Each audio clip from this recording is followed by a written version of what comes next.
这些地方全部打的胶，胶打厚了以后，它切合度不高，所以在关门的时候，它这个地方呢就会产生那种波浪的，而且声音呢感觉到很噗。这是一台18年的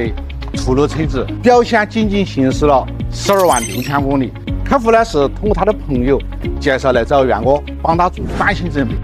因为这个车子刚刚来的时候，在关门的时候，这个地方是打闪的，是不是有波浪纹的感觉？其原因呢，就是在这个地方，车子有个事故，这些地方全部打的胶，胶打厚了以后，它切合度不高，所以在关门的时候，它这个地方呢就会产生那种波浪的，而且声音呢感觉到很噗。我们即使检查到以后，通过钣金、油漆认真的做了以后，现在大家可以看到效果。关门的声音和之前是完全不一样的，现在就非常的正常的这种声音。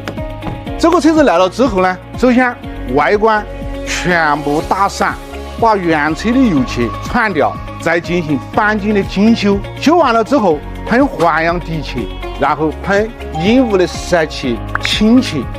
最终制成了今天这个效果。大家可以仔细的看一下。包括这个脚踏板这些地方，我们也跟客户呢进行了翻新的处理。客户来的时候反映到一个问题，就是它的内饰、顶子像这些地方全部的缝制，而且呢这个做工呢没有做到位，细节地方没有处理好。这一次呢，我们就包了一个顶子，然后把 A、B、C 柱全部给它进行包一下，看看这个细节。